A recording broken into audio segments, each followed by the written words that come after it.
O Rivoli faz 90 anos. 90 anos de espetáculos assinados por coreógrafos, encenadores, intérpretes, músicos, realizadores, muitos que a partir deste teatro, no centro do Porto, nos ensinaram que para lá das fronteiras deste edifício, para lá dos territórios deste município, este teatro era, antes de o ser, um teatro já da cidade. Quisemos fazer uma edição especial dos Cadernos do Rivoli, uma edição dupla assinada por mais de 30 autores, mais de 800 páginas que nos contam o modo como desde 1932 os fundadores deste teatro puderam imaginar que nas nossas condições de espectadores e de cidadãos podíamos pensar o lugar do teatro, o lugar da cidade, o lugar das artes. Sejam por isso bem-vindos à história do Rivoli.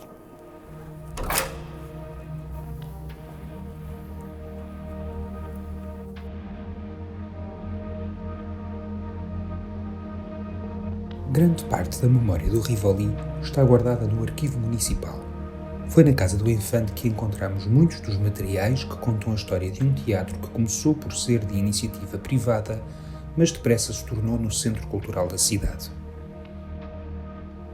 Fundado em 1932 por Manuel Pires Fernandes, mudou o Porto, da sua malha urbana às práticas culturais, inventando muito daquilo que hoje chamamos de estratégias de mediação e desenvolvimento de públicos. Neste arquivo, os investigadores e autores dos diferentes textos encontraram programas, bilhetes, cartazes, anúncios e até material de escritório, como carimbos, folhas de pagamento, xilogravuras, dossiês com processos de contratação. Todo este material foi a base das pesquisas, mas é também a matéria com a qual construímos não só esta edição, mas também pudemos reconstituir a linha do tempo de um teatro cuja história nem sempre foi linear. Num atropelo de espetáculos de teatro, concertos das principais orquestras europeias, filmes em estreia nacional, companhias de dança internacionais, vastíssimos exemplos de récitas dedicadas à benemerência e beneficência do tecido social do Porto e as plantas que registram as diferentes mudanças arquitetónicas, desde o primeiro responsável, José Júlio de Brito, a quem o fundador encomendou um teatro que rivalizasse com o melhor da Europa, até Pedro Ramalho, que após a municipalização em 1989 o adaptou para o que hoje conhecemos.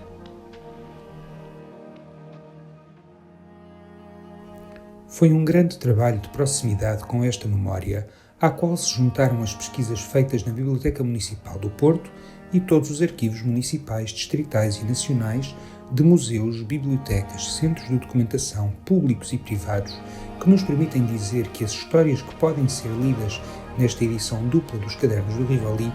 reescrevem a história do teatro.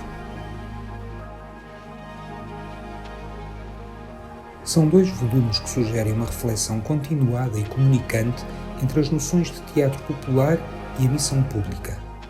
entre os públicos da cidade e os programas que ao longo das décadas foram sendo imaginados por quem esteve à frente do teatro,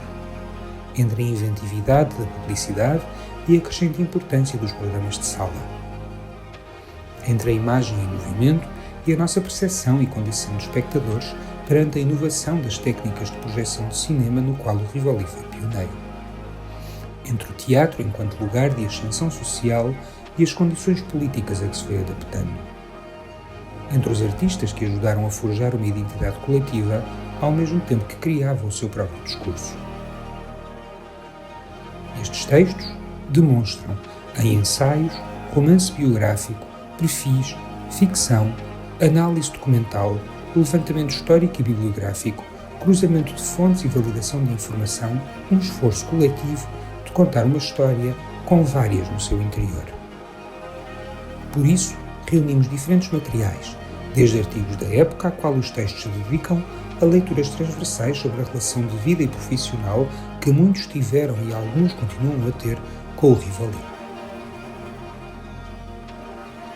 Quisemos demonstrar como se pode contar a história de uma cidade a partir de um lugar de passagem e de efemeridade como é um teatro. Quisemos colocar o teatro no centro da cidade para não nos esquecermos do imenso vazio que ocuparia a sua inexistência.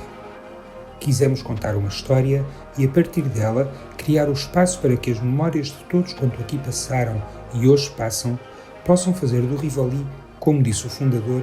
um teatro digno da cidade.